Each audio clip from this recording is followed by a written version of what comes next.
তিনজনই কাজ করে যাচ্ছে। শুধু ঠাকুর কাজ করেছেন তারপরে মা এসে ধরেছেন এরকম কিন্তু নয়।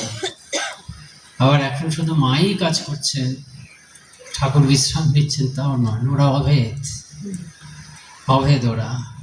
এবং স্বামীজি কাজ করছেন, শুধু স্বামীজি কাজ করছেন নয়, পার্শ্বদরাও কাজ করছেন। অবতার না আসলে জীবের আকাঙ্ক্ষা পড়ে না, ঠাকুর বলছেন। অবতার আসলে খুব সুবিধে হয় এবং অবতার বারবার আসে। অবতার আর ভগবানের মধ্যে তফাৎ কি? ভগবানই অবতার হবে। অবতার আর ভগবানের মধ্যে তফাৎ হচ্ছে যে আমাদের মতন মানুষ হয়ে আসেন যখন ভগবান, তখন আমরা তাকে অবতার বলি। ধরুন শিব ঠাকুর, তিনি ভগবান। মা কালী, তিনি ভগবান বা ভগবতী। তাদের কোনো নির্দিষ্ট জন্মদিন বা নির্দিষ্ট মৃত্যুদিন এরকম আমরা পাই না, কিন্তু রামচন্দ্র একটা তারিখে জন্মেছেন, একটা তিথিতে। আবার একটা তিথি, সেটা আমরা জানি বা না জানি, তিনি অদৃশ্য হয়েছেন। প্রতিবাদ করছে যে কত শুনবো। তারপরে শ্রীকৃষ্ণ জন্মেছেন, দেহত্যাগ করেছেন। তেমনি ভগবান যখন নরদেহ ধারণ করে আসেন তখন তাকে অবতার বলি। এবং ভগবান যখনই আসেন ভগবতীও আসে সবসময়। ভগবানের অবতার, ভগবতীর অবতার দুজনে একসঙ্গে আসে। রামচন্দ্র ভগবানের অবতার, সীতামা ভগবতীর অবতার। শ্রী চৈতন্য ভগবানের অবতার, বিষ্ণুপ্রিয়াজি ভগবতীর অবতার। বারবার ধরে একই ভগবান একই ভগবতী আসছেন, কিন্তু শক্তির প্রকাশে তারতম্য হয়। এই যে শ্রীরামকৃষ্ণকে স্বামীজি বললেন অবতার বরিষ্ঠ। অবতার বরিষ্ঠ কথাটার মানেই হচ্ছে শ্রেষ্ঠ অবতার। এখন স্বামী বিবেকানন্দ, তিনি তো ঠাকুরের ভাব, ঠাকুর তো সবাইকে সম্মান করতে বলেছেন সমানভাবে। তাহলে রামচন্দ্র, রাম, কৃষ্ণ, তারপরে চৈতন্য, সকলের থেকে উপরে তুলে দিলেন। এটা কি শ্রীরামকৃষ্ণের শিষ্য হয়ে শ্রীরামকৃষ্ণের ভাবের বিরুদ্ধে যাওয়া না? না। শ্রীরামকৃষ্ণ অবতার বরিষ্ঠ তো একবার প্রণাম মন্ত্রে বলেছেন স্বামীজি। অন্য জায়গায় এমন বলেছেন যে কত শত পূর্বগ মহাপুরুষদের তিনি যে সমষ্টি স্বরূপ। শুধু রাম আর কৃষ্ণের সমন্বয় নয়, যত অবতার এসছেন প্রত্যেকের বৈশিষ্ট্য আছে তার মধ্যে। হিন্দু ধর্ম শ্রীরামকৃষ্ণ বলে তার একটা প্রবন্ধ আছে, যে সমস্ত পূর্ববর্তী অবতারদের সমন্বিত রূপ, সর্বাধিক সমন্বিত রূপ, এটা বলছেন। এটার কারণটা হচ্ছে শক্তির প্রকাশ সব থেকে বেশি। শক্তির প্রকাশটা কীরকম? ধরুন একই টিচার, ম্যাথামেটিক্স টিচার, তিনি খুব ভালো ম্যাথামেটিক্সে হয়তো পিএইচডি, তিনি কলেজে পড়ান, আবার স্কুলে ক্লাস 11-12-এও পড়ান, আবার নিচের ক্লাসেও পড়ান। এখন নিচের ক্লাসে ক্লাস 5-6-এ পড়ানোর সময় সেই ম্যাথামেটিক্স টিচার তার অঙ্কের পাণ্ডিত্যকে যতটা প্রকাশ করেন প্রয়োজন অনুযায়ী, তিনি কলেজে যখন পড়ান নিশ্চয়ই তার থেকে বেশি পাণ্ডিত্য প্রকাশ করেন। তার অঙ্কের ক্ষমতা তিনি প্রয়োজন অনুযায়ী প্রকাশ করেন। তেমনি ভগবান অসীম শক্তি সম্পন্ন এক ভগবান, যিনি রাম, তিনি কৃষ্ণ, তিনি বুদ্ধ, তিনি চৈতন্য, তিনি সব এক ভগবান। বারবার এসেছেন, আবার আসবেন, আমাদের শেষ নেই। ঠাকুর যখন নিজেকে চিনলেন অবতারভাবে, তখন প্রথম তার কথা হচ্ছে যে আমার মুক্তি নেই। আমার মুক্তি নেই মানে আমরা সবাই মুক্ত হয়ে যাব, আমরা একবার ভগবান লাভ করে যাবো। আর আসা যাও, মুক্তি মানে কি জানো তো? কিসের থেকে মুক্তি? এই যে বারবার ধরে আমরা জন্মাই, বারবার ধরে যে আমরা মারা যাই, এই জন্ম জন্মান্তরের চক্র থেকে মুক্তি, এটাই আমরা চেষ্টা করি। তা ঠাকুর বলছেন আমার মুক্তি নেই। পৃথিবীর লোক কোনো না কোনো সময়ে হাজার হাজার কোটি কোটি বছর ধরে মানব সভ্যতা চলবে। পৃথিবীর প্রত্যেকটি লোক ধর্মপথে চলছে না, সেও ঘাত প্রতিঘাত পেয়ে কোনো না কোনো জন্মে এই ধর্মপথে আসবে। তারপর হয়তো আরও 5-10 জন্ম সাধন ভজন করবে, তারপর একদিন শেষ হতে, তার মনগুলো পাল্টে যাচ্ছে, শেষ সাধক হবে, তারপর একদিন সিদ্ধ হবে। ভগবান ছাড়া আর কিছু জানি না এরকম মনোভাব নিয়ে, ভগবান ছাড়া আর কিছু চাই না এরকম মনোভাব নিয়ে তিনি হয়তো কোনো জন্মে আসবেন, এবং সেই মনোভাব থাকলেই একদিন ভগবান লাভ করে তিনি মুক্ত হয়ে যাবেন, তাকে আর আসতে যাতে হবে না। কিন্তু শ্রীরামকৃষ্ণ বলছেন আমার মুক্তি নেই। কী অর্থে বলছেন?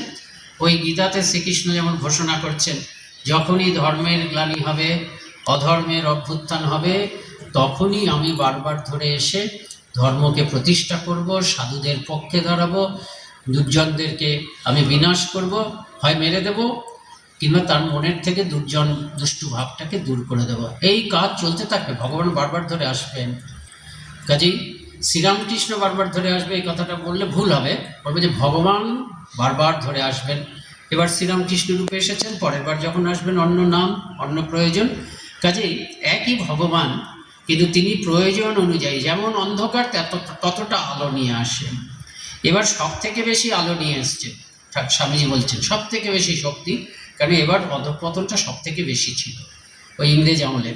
তার কারণ আমাদের মধ্যে এমন অবিশ্বাস নিজেদের প্রতি, আমাদের এই যে 5000, 6000, 7000 বছরের সভ্যতা, এই সভ্যতাটার প্রতি ইংরেজরা এমন অশ্রদ্ধা জাগিয়েছিল যে আমরা গোটা দেশবাসী, বিশেষ করে শিক্ষিত মানুষ, যে শিক্ষিত সে তত দেশ সম্বন্ধে অশ্রদ্ধা পরায়ণ ছিল, যে আমাদের মনে এই ধারণা জন্মেছিল যে আমাদের অতীতটা সম্পূর্ণ শূন্য।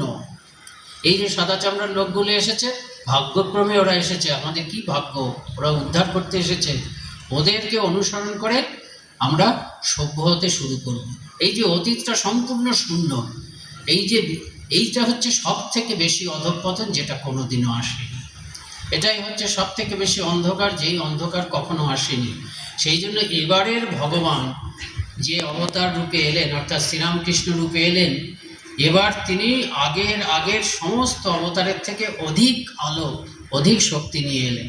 স্বামীজি তুলনা করছেন হিন্দু ধর্ম শ্রীরামকৃষ্ণ এই প্রবন্ধে, যে আগের অধঃপতনগুলো এবারকার অধঃপতনের থেকে কেমন নগণ্য ছিল উনি উদাহরণ দিচ্ছেন। এবারকার অধঃপতন হচ্ছে একদম মহাসমুদ্রের মতন গভীর, আর আগেরকার এর তুলনায় রাম অবতার, কৃষ্ণ অবতারের যে অন্ধকার বা ধর্মের গ্লানি, সেটা হচ্ছে গোষ্পদে যতটা জল হয়। গোষ্পদ বোঝেন তো? গরুর খুঁড়ে নরম মাটিতে গরু দাঁড়িয়েছিল, একটু হয়েছে, সেখানে বৃষ্টির জল পড়েছে, ওইটুকু জল আর সমুদ্রের জলের মধ্যে যত তফাৎ, তেমনি এবারকারের অধঃপতন হচ্ছে ওই আগের অধঃপতনের তুলনায় একেবারে লক্ষ কোটি গুণ বড়। সেই জন্য আগে ভগবান যে শক্তি নিয়ে এসেছিলেন, এবার ভগবান তার থেকে বেশি শক্তি, অনেক বেশি শক্তি নিয়ে এলেন। এখন ভগবান যখন আসেন, এগুলো সব ঠাকুরের কথা ধরে বলতে হবে। তিনি তো লীলা করেন, কিন্তু এই লীলাটা কখনো সম্ভব হয় না যদি ভগবতীর কাছ থেকে তিনি শক্তি না নেন, আদ্যা শক্তির কাছ থেকে। অর্থাৎ রামজি যা লীলা করেছেন সব সীতাদেবীর শক্তিতে, আদ্যা শক্তির শক্তিতে।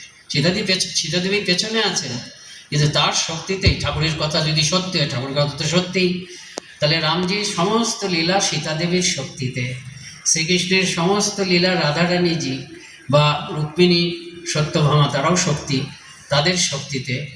চৈতন্য মহাপ্রভুর সমস্ত লীলা, সমস্ত ধর্মস্থাপনের কাজ হচ্ছে বিষ্ণুপ্রিয়াজির শক্তিতে। তারা নেপথ্যে ছিলেন, বিষ্ণুপ্রিয়াজি একটু একটু সামনে এসেছেন, কিন্তু এইবারে যেন যুগ দুরি অবতার ভগবতী এবার সক্রিয়, একেবারে সামনের থেকে এসেছেন, ঠাকুরের ইচ্ছাতেই সামনে। তোমাকে ঢের বেশি করতে হয়, মা বুঝতে পারছেন না আমি আর কি করেছি, বারবার ধরে বলছেন তোমাকে ঢের বেশি করতে হবে।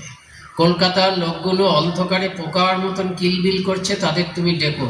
কলকাতার লোকগুলো মানে শুধু কলকাতার লোকগুলি খারাপ, আর এই চৌধুরীহাটের লোকগুলো মানুষ ভালো, দার্জিলিংয়ের লোক ভালো, তা নয়। কিন্তু মা পরবর্তীকালে বলেছিলেন এইরকমভাবে, অর্থাৎ জগতের লোক, জগতের লোকগুলো অন্ধকারে পোকার মতন কিলবিল করছে, তাকে তুমি মানে তার। এবার যে আমরা রিলে রেস দেখি না, রিলে রেস জানেন তো, এই ব্যাটন হাতে থাকে, এই 500 মিটার হয়তো সে একটা দল করলো, পরের 500 মিটারে ব্যাটন দিয়ে দিল। তাই আমাদেরও সেই আর কি ব্যাটন, যে ঠাকুর যাওয়ার আগে দুজনকে তৈরি করে দিয়ে যাচ্ছে। নরেনকে, তোকে আমি সব শক্তি দিয়ে ফকির হয়ে গেলাম, তাই বলছেন না? আর মায়ের কথা কেউ আমরা জানি না, পরে আমরা জানলাম যে মাকে এরকম বারবার ধরে বলেছেন। মা যখন মেয়েদের কাছে কথা বলতে শুরু করলেন, সেগুলো যখন প্রকাশিত হলো অনেক পরে, আমরা জানলাম। তা মা এরকম বলছেন দুজনকে। আর এটা এটা মনে রাখবেন যে স্বামীজিকে নিজের থেকে শক্তি সঞ্চার করেছে ঠাকুর। মাকেও কি শক্তি সঞ্চার করেছেন? না, মাকে শক্তি সঞ্চার নয়, কেন মাই ঠাকুরের শক্তি। ঠাকুরের কথা যদি ধরি, ঠাকুরের কথাটা হচ্ছে এক্স্যাক্টলি আদ্যা শক্তির শক্তিতে অবতারের অবতার লীলা, এ কথাটা বলছেন। কাজে শ্রী মাই হচ্ছে ঠাকুরের শক্তি, এটাই নিয়ম। তাহলে মাকে কি করলেন? শ্রী মাকে তার মধ্যে যে শক্তি আছে সেই শক্তিটি সম্বন্ধে সচেতন করলেন। ওই যে ষোড়শী পূজা হলো, ওটাকে দেবীর বোধন, আমাদের গম্ভীরানন্দজি মহারাজ বলেছেন। প্রতিমা এসে যায়, কিন্তু প্রতিমাকে জাগরিত করতে হয়। প্রতিমার মধ্যে যে শক্তি আছে সেই শক্তিকে জাগ্রত করতে হয়, মানে জাগ্রত মাকে সচেতন করলেন। তোমাকে ঢের বেশি করতে হয়। মা বলছেন না, আমি মেয়ে মানুষ, আমি কি করব? ঠাকুর জোর দিয়ে বলছেন তোমাকে ঢের বেশি করতে হয়। পরে মা বলছেন সত্যিই তো দেখলাম কত কাজ বাকি আছে। আর ঠাকুর হচ্ছে, স্বামীজি হচ্ছেন আচার্য, এবার সর্বাপেক্ষা শক্তি। তো স্বামীজির কথা অনুযায়ী দেখলে শ্রীরামকৃষ্ণ সর্বাপেক্ষা অন্য সব অবতারের তুলনায় সর্বাপেক্ষা শক্তি নিয়ে এসছেন। আর মাকে যে ষোড়শী রূপে পূজা করলেন, মাকে ষোড়শী কালী রূপেও করতে পারতেন, দুর্গা রূপেও, কাল করে ষোড়শী রূপে পূজা করলেন। তার তাৎপর্য হচ্ছে, অনেক তাৎপর্য আছে। প্রথম কথা হচ্ছে সহধর্মিণীকে কীরকম সম্মান করতে হয় শ্রী মা ঠাকুর দেখিয়েছেন। সেই সময় আমেরিকা এইসব যে দেশ, এসব দেশে মেয়েদেরকে ভোটাধিকার পেয়েছে ওরা 1920 সাল নাগাদ। মেয়েদের ভোটাধিকারের বিরুদ্ধে মেয়েরাই প্রতিবাদ করছে, মেয়েদেরকে ভোটাধিকার দেওয়া যাবে না। এর কতদিন আগে ভাবুন, 1886 খ্রিস্টাব্দে ঠাকুর মারা গেছেন, মানে দেহত্যাগ করেছেন। মানে তারও 40 বছর আগে শ্রীরামকৃষ্ণ যে কাজ, সেটা সম্পূর্ণ দায়িত্ব মাকে দিয়ে যাচ্ছেন। তিনি তো শ্রীরামকৃষ্ণ যখন চলে গেলেন, যতদিন শ্রীরামকৃষ্ণ ছিলেন সারদা দেবী শ্রীরামকৃষ্ণ যেন রামকৃষ্ণ সারদা রূপে কাজ করলেন। আর যখন শ্রীরামকৃষ্ণ চলে গেলেন তখন যেন সারদা দেবী শ্রীরামকৃষ্ণ সারদা রূপে কাজ করলেন। এখনও তারা করে যাচ্ছেন। আর স্বামীজিকে ঠাকুর কি বলেছেন? তুই আমি কি আলাদা, এরকম বলেছেন না? একসঙ্গে বসেছিলেন দুজনের হাঁটুটা ঠেকে গেছে। তা আমি বলছি যে দেখছি যে এটাও যে সেটাও, তুই আমি আলাদা, তুই আর আমি আলাদা না। তিনি যেন নরেন্দ্রকে আমি আত্মার স্বরূপ বলি, এসব বলছে। মানে ঠাকুর মা স্বামীজি আচ্ছা, ষোড়শী মানে হচ্ছে কি জানেন তো? এই যে ষোড়শী পূজা করলেন মানে হচ্ছে ঘনীভূত সর্বাপেক্ষা আদ্যাশক্তি, এত শক্তি নিয়ে কখনো আসেনি। এই যে মাকে কালী বলছেন, দুর্গা বলছেন, এটা তাৎপর্য হচ্ছে কি যে এটা কেন বলছেন যে কালী, সরস্বতী, দুর্গা, বগলা, জগদ্ধাত্রী সবাই হচ্ছে ষোড়শী বা ত্রিপুরা সুন্দরীর অংশ, অর্থাৎ এরা সব মায়েরই অংশ। কাজে মা হচ্ছেন ঘনীভূত আদ্যাশক্তি। কাজে অবতার সর্বাপেক্ষা শক্তি নিয়ে এসেছেন, ভগবান সর্বাপেক্ষা শক্তি নিয়ে এসছেন অবতার শ্রীরামকৃষ্ণ, ভগবতী সর্বাপেক্ষা শক্তি নিয়ে এসছেন শ্রী মা। আর স্বামীজি কি এরকম আচার্য তো থাকেই। অর্জুন ছিলেন, রামচন্দ্রের সঙ্গে লক্ষ্মণ বা আরও 3 ভাই ছিলেন, এরকম তো আচার্য থাকেই তো সাথে, ভগবানের প্রধান মানে যন্ত্র। তা স্বামীজি তিনিও কিন্তু এরকম একবার বলেছেন যে তিনি তখন ইংল্যান্ডে আছেন মানে ভারতবর্ষে আসবেন। 97 সালে ভারতবর্ষে, তো 96 সালে তিনি আমেরিকা ছেড়ে দিয়ে ইংল্যান্ডে এসে আছেন, এবার চলে আসবেন। তখন সেখানে স্বামীজির মেজ ভাই মহেন্দ্রনাথ দত্তও ছিলেন। তো একদিন স্বামীজি হঠাৎ কীরকম একটা ভাব হয়েছে, স্বামীজি বলছেন যে আমি এর আগে কখনো এরকম শক্তি নিয়ে আসিনি। এর আগের বার যখন এসেছিলাম, অনুমান করা হয় স্বামীজি বোধহয় তার বুদ্ধ অবতারের কথা বলছেন, কেন বুদ্ধের দর্শন পেয়েছিলেন। তখন আমি এত শক্তি নিয়ে আসিনি। এই আমেরিকা এবং ইংল্যান্ডে আমি যা করলাম সেটা ছোট 2-1টা তরঙ্গ মাত্র। আমি এখনও কাজ করব, এমন কাজ করব। তিনি বলেছেন শরীর চলে যাওয়ার পরে কাজ করছেন তো বটেই। ঠাকুরও শরীর চলে যাওয়ার পরে কাজ করছেন, মাও শরীর চলে যাওয়ার পর কাজ করছেন। স্বামীজিও বলে গেছেন যে আমি শরীরটা ছেড়ে দেবো, কিন্তু কাজ কোনোদিন থাকবো না। বলছে আমি এবার কি করব জানো তো? এই গোটা পৃথিবীর মানব সভ্যতাকে একদম ওলট পালট করে দেবো। এটা খারাপ অর্থে বলছেন না, আমি একটা নতুন সভ্যতা দেব। এটা দেবই আমি, তখন লোকে বুঝতে পারবে যে আমার শক্তি কত বেশি। অর্থাৎ আমরা এমন একটা যুগে এসেছি, এগুলো সব আমাদের জন্য, আমাদের প্রত্যেকের জন্য। ওদের তো নিজের কোনো প্রয়োজন নেই। সেখানে ভগবান সর্বাপেক্ষা শক্তি নিয়ে অবতরিত হয়েছেন। ভগবানের যিনি শক্তি, ভগবতী সর্বাপেক্ষা শক্তি নিয়ে অবতীর্ণ হয়েছেন, এবং তাদের প্রধান পার্শ্বদ স্বামী বিবেকানন্দ, তিনিও সর্বাপেক্ষা শক্তি নিয়ে অবতীর্ণ হয়েছেন। কাজেই এই যুগে আমাদের বিরাট ভাগ্য। এখানে আমাদের ওই যে নতুন সভ্যতা, সেটা করার দায়িত্ব আমাদের প্রত্যেকের উপর। আমরা এখানে যারা বসে আছি, আপনারা বসে আছেন, আমরা বসে আছি, প্রত্যেকের উপর। আমাদের দৈনন্দিন জীবনে ঠাকুর মা স্বামীজিকে কিভাবে প্রতিষ্ঠা করব, তার উপরে কিন্তু এটা নির্ভর করবে। দুটো জিনিসের দিকে নজর রাখতে হবে। দুটো কথা বলি, যে আমরা এই জপ ধ্যান এগুলো করি, এটা করতেই হবে। জপ ধ্যান করি, প্রার্থনা করি, সবই করি, এগুলো করতে হবে, কিন্তু ভালো মানুষ হতে হবে। কিন্তু এই ভালো মানুষ হওয়ার দিকে নজর না দিলে কিচ্ছু হবে না। ভালো মানুষ মানে অনেক কিছুই ভালো মানুষ, আমার ভালো ব্যবহার ইত্যাদি ইত্যাদি, শান্ত, এগুলো। কিন্তু প্রধান হচ্ছে হৃদয়বান মানুষ হওয়া, হচ্ছে ভালো মানুষ হওয়া। নিঃস্বার্থ মানুষ হওয়া হচ্ছে ভালো মানুষ হওয়া। আমি পরোপকারী মানুষ মানে হচ্ছে ভালো মানুষ হওয়া। তাই এই গুণগুলো আছে কি না, এটা আমাদের দেখতে হবে। শুধু জপ করে যাচ্ছি, সাধুদের কাছে আসছি, মন্দিরে আসছি, আমাদের সামনে তো সবাই তাদের ভালো মুখটাই দেখাবেন ভদ্র, আমিও আপনাদের কাছে ভালো মুখটাই দেখাবো ভদ্র। কিন্তু প্রতিদিন আমি সকলের সঙ্গে কীরকম ব্যবহার করছি, বাড়িতে, কর্মক্ষেত্রে আমার কি রূপ প্রকাশ পাচ্ছে, সেখানে কি আমার ভালোবাসাময় রূপটা প্রকাশ পাচ্ছে, সেখানে কি আমার নিঃস্বার্থ রূপটা প্রকাশ পাচ্ছে, সেখানে কি আমার পরোপকারী রূপটা প্রকাশ পাচ্ছে। লোকে কি বুঝতে পারে আমি পরোপকারী, আমি অন্যের জন্য চিন্তা করি, অন্যের জন্য স্বার্থ ত্যাগ করি, আমি অন্যকে কষ্ট দিতে চাই না। আমাকে হয়তো কখনো উচিত কথা বলতে হয়, সেটা অন্য কথা, কিন্তু আমি লোকের ক্ষতি করতে চাই না। এটা কিন্তু এটা ধর্মের লক্ষণ।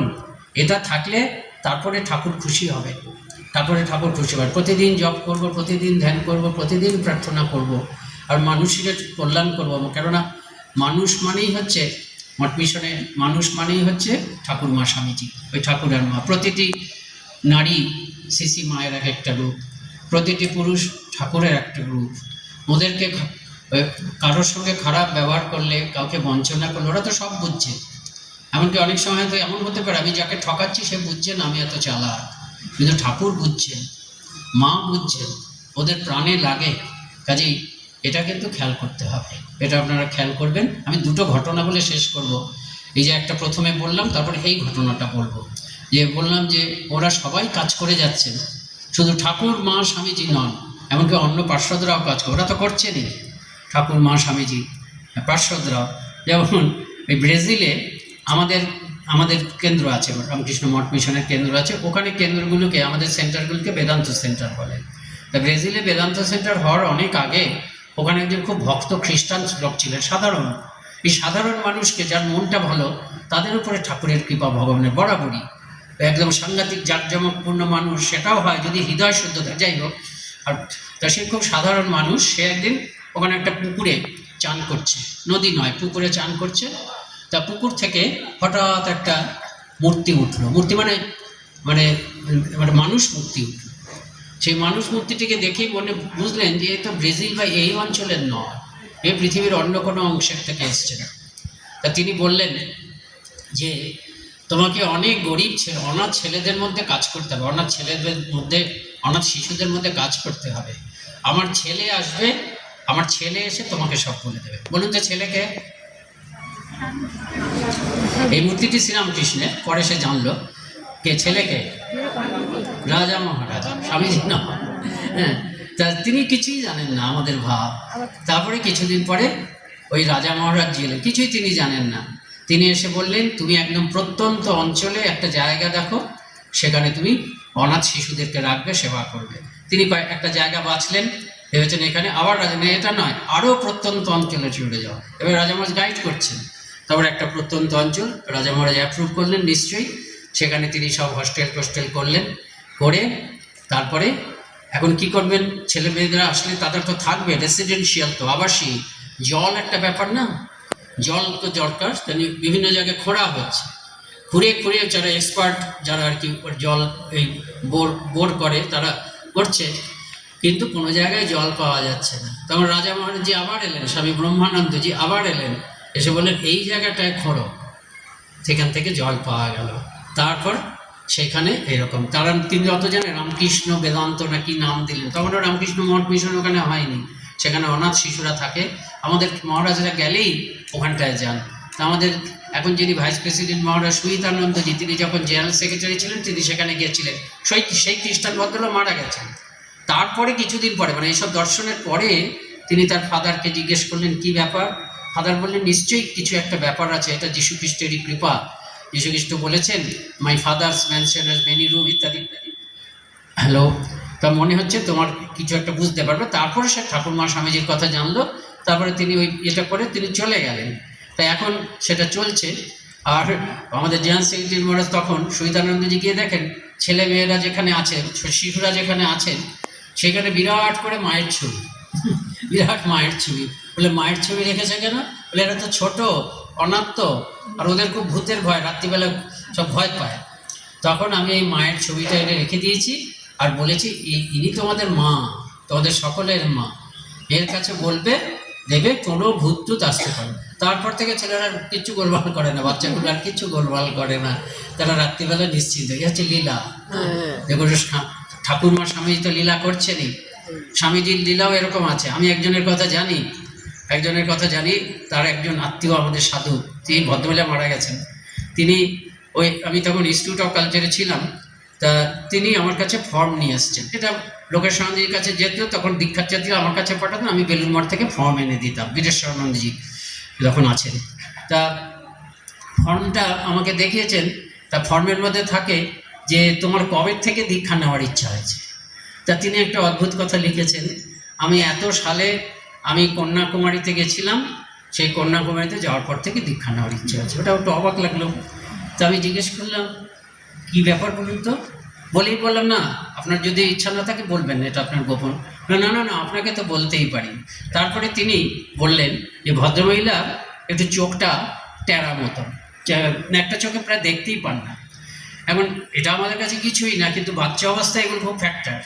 তারপরে কী হতো, সে যখন খেলতে যেত, বন্ধু, ছোটো বাচ্চারা তো কিছু বোঝে না, তারা খুব নিষ্ঠুরও বটে সেই দিক থেকে, ওকে কিছু একটা নাম টাম দিত চোখটা কানা বলে, সে খেলতে যেতে পারতো না। তখন মায়ের কষ্ট হতো, ওনার যিনি মা তিনি তাকে একটা কৃষ্ণ দিলেন, বলে এই তোমার খেলার সাথে। তখন মনে মনে ছোটো বাচ্চা সরল বিষয় কৃষ্ণের সঙ্গে খেলতেন, তার নানা রকম অনুভূতি হয়। শুয়ে আছেন, ওপর থেকে যেন একটা ওই শ্যামবর্ণ কিছু একটা ঢেউয়ের মতন, একটা মেঘের মতন তার শরীরে যাচ্ছে, কিন্তু কাউকে বলেন না, ওই কৃষ্ণকে নিয়ে থাকেন ইত্যাদি। কারো কাছে দীক্ষা হয়নি, তারপর বিবাহ হয়ে গেছে। আর বিবাহ হওয়ার সময় স্বামী এসবে বিশ্বাস করেন না, কিন্তু ডিস্টার্বও করে, তোমার ভাব নিয়ে তুমি থাকো, আমি আমার ভাব নিয়ে থাকি। এরকম হচ্ছে, কিছুই জানেন না মঠ মিশন সম্বন্ধে। হ্যাঁ, বিবেকানন্দ জানেন, শ্রীরামকৃষ্ণ জানেন, সারদা দেবী জানেন, রামকৃষ্ণ মিশন আছে একটা, বিবেকানন্দ করেছিলেন, সেটা জানেন, কিন্তু কোনো কেন্দ্রের সঙ্গে যোগাযোগ নেই। এর মধ্যে বন্ধু বান্ধবদের নিয়ে কন্যাকুমারী বেড়াতে গেছেন। তা কন্যাকুমারীতে বেড়াতে গেছেন, তখন কন্যাকুমারীতে আপনারা হয়তো অনেকেই গেছেন, স্বামীজির চারপাশে সমুদ্রের ঢেউ, স্বামীজির লাঠি নিয়ে পরিব্রাজকে দাঁড়িয়ে আছেন। উনি সেই ধ্যান ঘরে গিয়ে দেখছে, বসে আছেন, খুব ভালো লাগছে। যে হঠাৎ দেখি স্বামীজি জীবন্ত হয়ে উঠেছেন। আমি জিজ্ঞেস করলাম কেমন লাগছে, তার চোখে মুখে আনন্দ ফুটে উঠছে। কেমন লাগতে পারে? হ্যাঁ, দেখুন স্বামীজির সেই জামাটা নড়ছে, আমাদের কাছে তো ব্রোঞ্জের জামা, সেই চাদরটা, জামাটা নড়ছে, স্বামীজি তাকিয়ে আছেন, চোখটা হাসি। তারপর স্বামীজি এরকমভাবে তাকালেন, মানে আমি যদি এরকমভাবে তাকাই আপনিও তাকাবেন যে কী দেখছেন। তা স্বামীজি যেন এরকমভাবে একটা দিকে ঘাড় ঘুরিয়ে তাকালেন, তা আমিও তাকালাম। তাকিয়ে দেখছি একজন সন্ন্যাসীকে দেখাচ্ছেন স্বামীজি, এরকমভাবে বলছেন, এই সন্ন্যাসী, মানে সন্ন্যাসীর কাছে যাও, এরকম বলছেন। এর মধ্যে বন্ধুরা এলেন, এই তুই কোথায় গেলি বলে সে হাজির হলেন, সঙ্গে সব আবার ব্রোঞ্জের হয়ে গেল। হ্যাঁ, তারপর থেকে তিনি সেই সন্ন্যাসীকে খোঁজেন। আমাদের ইনস্টিটিউট অফ কালচার গোলপার্ক মিশনের থেকে খুব বেশি দূরে নন, এই করতে খুঁজে পান না। তা একদিন কি মনে হয়েছে, ইনস্টিটিউট অফ কালচারে কথামৃত ক্লাসে এসেছেন, আর লোকের সঙ্গে যেই ঢুকেছেন, সঙ্গে তার মনে, আরে স্বামীজি তো একেই দেখিয়েছেন, মানে সেরকমভাবে স্বামীজি গাইড করছেন। লোকের সঙ্গে তো আর দীক্ষা দেবেন না, তারপর দেখে তিনি কথার মতো ক্লাসে আসেন, তারপরে মহারাজকে কখনো স্বপ্নের কথা বলেননি। এমনকি আমাকে যখন বলছেন তখনও কিন্তু মহারাজই ব্যবস্থা করে দিলেন, মহারাজ ওনাকে আমার কাছে পাঠালেন লোকের সঙ্গে, আমি ফর্ম এনে দিলাম।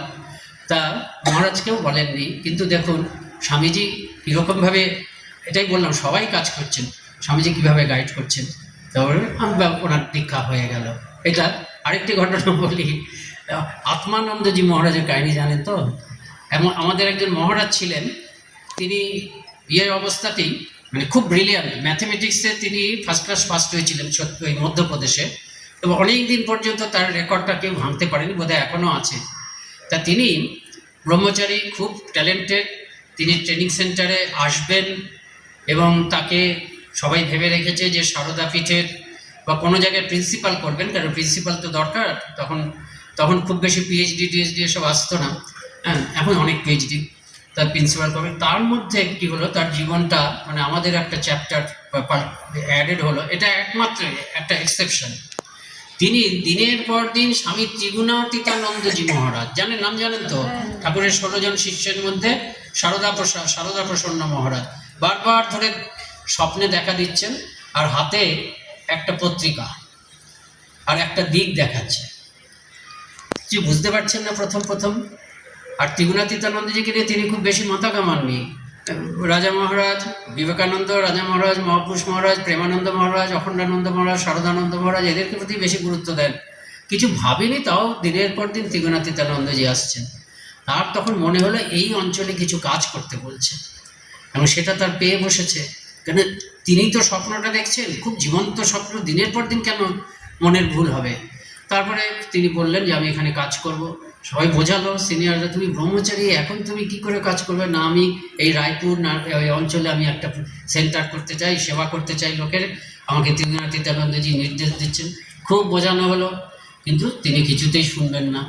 তখন যা হয়, এটা তো ব্রহ্মচারীকে তো কখন করে না, তাকে তাহলে তোমাকে কিন্তু সঙ্গ থেকে বের হয়ে করতে হবে। তিনি বললেন তাই করব, এত স্বপ্নটা। তারপর তিনি বিরাট কাজ করতে শুরু করলেন ওই সেবা রায়পুরে, বিরাট কাজ। বাইরের থেকে সন্ন্যাস নিলেন, নাম হয়ে গেল স্বামী আত্মানন্দ। সবাই এমন বক্তৃতা করেন, বক্তৃতার প্রয়োজন আছে, সবাই তার বক্তৃতা শুনে। আরও কিছু যুবক যোগদান করলো, সব অত্যন্ত কীর্তিমান সব যুবক, তারা পরবর্তীকালে বিরাট হয়েছেন। এখন এরকম হলেও কিন্তু তিনি রামকৃষ্ণ মিশনের তো সাধু নন। কিন্তু এমন ঘটনা ঠাকুরের ইচ্ছা হয়েছে তো, এই যে মরিচ ঝাঁপির থেকে সবাইকে, আপনারা জানেন পুরনো ইতিহাস অনেক আছে, ওই দণ্ডকারণ্যতে সবাইকে সরিয়ে দিল। এই দণ্ডকারণ্য অঞ্চলে সেবা করার জন্য আমাদের মঠ মিশনের বেশ কিছু বড় মহারাজ, তারা পরবর্তীকালে অ্যাসিস্ট্যান্ট সেক্রেটারি, জেনারেল সেক্রেটারি হয়েছেন, এই গম্ভীরানন্দজি, তাদেরকে পাঠানো হলো। সেখানে গিয়ে দেখলেন যে এই আত্মানন্দজি মহারাজকে বাদ দিয়ে কিছু করা যায় না। তখন ধীরে ধীরে ওরা জানতে পারলো যে এত কাজ করলে, ওরা খুব মুগ্ধ হলেন গম্ভীরানন্দজি মহারাজ। ওরা তখন এসে মাধবানন্দজি মহারাজকে বললেন, হিরণময়ানন্দজি গেছিলেন, তিনিও খুব মুগ্ধ হলেন যে এই ছেলেটিকে আমাদের সঙ্গে পুনরায় নিতে হবে। ওই একটি কেস, তখন তাকে নেওয়া হলো, তাকে নতুন করে সন্ন্যাস দেওয়া হলো। কিন্তু আত্মানন্দ নামটি এত ফেমাস যে সেই নামটিকে পাল্টানো হলো না। দেখুন ত্রিগুণাতীতানন্দজি। পরে দেখলাম এই উদ্বোধন পত্রিকার কিন্তু প্রথম চিন্তা হয়ে এসেছিল ত্রিগুণাতীতানন্দজির মনে, স্বামীজি নয়। ত্রিগুণাতীতানন্দজিকে স্বামীজি সাপোর্ট করেছিলেন। ওই যে কাগজ দেখাচ্ছেন, ওইখানে এই নারায়ণপুর সেন্টার পরে হলো, এবং সেখান থেকে আমাদের মাসিক পত্রিকা, হিন্দি পত্রিকা বেরোয়। এই কাজে এরা সকলে কাজ করে যাচ্ছেন, এটা বললাম। এবার আরেকটি ঘটনা বলি, ওই যে বললাম না ভালো মানুষ হতে হবে, এই দুটি সত্য ঘটনা বলে আমি শেষ করব। আমাদের সবাইকে কিন্তু এই ঠাকুরের কৃপা যদি পেতে হয়, মায়ের কৃপা যদি পেতে হয়, জপ ধ্যান প্রার্থনা নিয়মিত করতে হবে, এটা না হলেও হবে না। আর কিন্তু করতে হবে কি, ভালো মানুষ হয়ে লোকের কল্যাণ করতে হবে। দুটো ঘটনা বলছি। একটি হচ্ছে আমারই সঙ্গে একসঙ্গে সন্ন্যাস হয়েছিল স্বামী জগন্নাথানন্দ। তিনি বলেছিলেন আমি থাকাকালীন বলবি না কাউকে, তা তিনি চলে গেছেন। তা আমার নাম বলভদ্রানন্দ হলো, তার নাম ও প্রথমে আমার ঠিক সামনে দাঁড়িয়েছিল, আমাদের সিরিয়াল থাকে, ওর নাম হলো জগন্নাথানন্দ, আমার নাম হলো বলভদ্রানন্দ। তা তিনি তখন বৃন্দাবনে পূজারী। তা সেখানে একটি বৃন্দাবন পূজারী। তা সেখানে একটি খুব পুরনো মানে কর্মী আছে, খুব ভালো কর্মী, একদম নিষ্ঠাবান, কিন্তু ভীষণ ময়লা থাকে, একদম তেল চিটচিটে, একদম কালো গেঞ্জি পরে, কালো ধুতি পরে, নাট মন্দিরে কাজ করে, খুব নিষ্ঠা করে। তা মাঝে মাঝে ওকে মহারাজ বলেন পরিষ্কার থাক, ধুতি গেঞ্জি দেওয়া হয় 3-4 দিন পরে, কিন্তু তারপরে আবার এটাকে পাট করে রেখে দেয়, পাছে জামাটা ময়লা হয়ে যায়, আবার সেই পুরোনোটা পরে। তা সব দিন তো মানুষের মেজাজ একই রকম থাকে না। একদিন মহারাজ ওই জগন্নাথানন্দ মহারাজ ভীষণ রেগে গেছে, ওকে খুব গালিগালাজ দিয়েছে, খুব বকেছেন, আর মুখ দিয়ে কিছু গালিগালাজ মানে স্ল্যাং নয়, কী বলেছেন অতটা মনে নেই, কিন্তু নিশ্চয়ই এগুলো বলেছিলেন। তারপরে সেদিনকে রাত্রিবেলা দেখেন স্বামীজি খুব রেগে, এমনিতেই তো স্বামীজির বিরাট চোখ, রাগে স্বামীজির চোখ আরও বড় হয়ে গেছে। স্বামীজি বলছেন, তুমি কি বলেছ ওকে? তুমি বলেছ যে তোমার মুখ দেখলে পাপ হয়, তুমি কাছে আসলে ঘেন্না হয়। তুমি জানো কেন বলেছ? তুমি জানো ওরা আমার লোক। এটা তো আর স্বপ্ন নয়। আর পরের দিন সে গিয়ে লোকটিকে বলছে, ভাই তোমাকে খুব আমি খুব তোমাকে বকেছি, কিছু মনে করো না। বলে প্রায় ক্ষমা চাওয়া, কিচ্ছু মনে করো, তুমি একটু পরিষ্কার থাকলেই পারো, পরিষ্কার থেকো, হ্যাঁ, কিচ্ছু মনে করো না, হ্যাঁ, আমি যা বলেছি মন থেকে বলি, খুব করে তাকে শান্ত করেছেন। তো আমি বললাম যে আপনি কি ওকে বলেছেন স্বামীজি রাত্রিবেলায়? না, সেটা বললে ওকে দিয়ে কাজ করাতে পারবো না, স্বামীজি আমার পক্ষে আছে। তো এইটা একটা। আরেকটি হচ্ছে আমাদের একজন ভক্ত মহিলা, তিনি হয়তো এখন চলে গেছেন, বীরেশ্বরানন্দজি দীক্ষিত। তিনি ভালো লোক, ভালো মানে ভক্ত, কিন্তু মুখ খারাপ ছিল আর মেজাজ করতেন। বাড়িতে একদম দীর্ঘদিন ধরে একজন মেড সার্ভেন্ট আছে, মানে কাজের মহিলা আছেন, কাজের মহিলার মধ্যে বলা যাবে না, বাড়ির লোকই হয়ে গেছে। তাকেও খুব গালমন্দ তো দিতেন। একদিন মুড আরও খারাপ ছিল, গালমন্দ তো দিয়েছেন, তার সঙ্গে তাকে লাথি মেরেছেন, এমন কাণ্ড। তা যাই হোক, তারপর থেকে কিছুদিন পর থেকে তার পায়ে একটা অদ্ভুত ব্যথা, সেই ব্যথা কিছুতেই সারে না। এর মানে কিন্তু এই নয় যাদেরই পায়ে ব্যথা আছে আপনারা সন্দেহ করবেন না, হ্যাঁ, এমনি কারণে পৃথিবীতে অনেক কারণে ব্যথা, এটা এটা কিন্তু ভাববেন না, বলা যায় না হয়তো। তা যাই হোক, সেই ব্যথা আর সারছে না। অনেক ডাক্তার দেখিয়েছেন, ডাক্তার হোম চৌধুরীকে দেখিয়েছেন, তখন তিনি হোম চৌধুরীর একজন নামকরা অর্থোপেডিক, জানেন তো না ডক্টর হোম চৌধুরী, এখন আছেন কেনা যায় না। তা যাই হোক, সেবা প্রতিষ্ঠানে ভর্তি হয়েছেন, অনেক জায়গায় দেখেছি, কিছু হয়নি। তা রাতে ঘুমোতেও প্রায় পারেন না। তা সেদিনকে শেষ রাতে ঘুম এসছে, ঘুমের মধ্যে দেখেন শিশি মা এসছেন, মায়েরও মুখটা থমথমে, রাগত মুখ, মায়েরকে রাগ করা আমরা যে ভাবতে পারি না, কিন্তু মায়ের মুখ গম্ভীর। মা বলছে তোমার ওই ব্যথা সারবে না, কোনো ডাক্তার সারাতে পারবে না। তারপর বলছেন, তোমার মনে আছে তুমি কয়েক বছর আগে ওই তোমার বাড়িতে যে আছে এখনো, ওকে তুমি এরকম মানে লাথি মেরেছিলে, সেইটার জন্যই এটা তোমার এই হয়েছে, কেউ ছাড়াতে পারবে না। মা ক্ষমা করো বলছেন স্বপ্নের মধ্যে, যে আমার কাছে ক্ষমা চাইলে কি হবে, ওর কাছে ক্ষমা চাও, ও যদি ক্ষমা করে তবে দেখবো। তা তিনি খাবার নিয়ে প্রতিদিন আসতেন বা দেখা করতে আসতেন সেই মহিলা, তখন যে সে ভুলেও গেছে প্রায় হয়তো, বা মনে থাকলেও অতটা মাথা ঘামাচ্ছেন না এখন আর। তা তার কাছে ক্ষমা চাইলেন, বাবা মা তুই আমাকে ক্ষমা কর। তা তিনি ক্ষমা করলেন, তারপরে ধীরে ধীরে তার পায়ের ব্যথা সেরে গেল। কাজেই এটা কিন্তু মনে রাখতে হবে, জপ ধ্যান প্রার্থনা এগুলো আমরা করব, সঙ্গে সঙ্গে ওটা থাকতে হবে। মানুষকে কষ্ট দিলে, স্বার্থপর হলে ওরা কিন্তু দুঃখ পান, এগিয়ে আসতে চান না। এই দুটো প্রার্থনা করবেন, যে ভালোবাসা একটাই, ভগবানকে ভালোবাসা, মানুষকে ভালোবাসা। এই ভালোবাসা চাইবেন, ঠাকুর মা স্বামীজি তোমাদের যেন ভালোবাসতে পারি, মানুষকে যেন ভালোবাসতে পারি। আর দেখো প্রতিদিন যেন তোমাকে স্মরণ জপ ধ্যান স্মরণ মনন প্রার্থনা করতে পারি, এই করতে হবে। নমস্কার।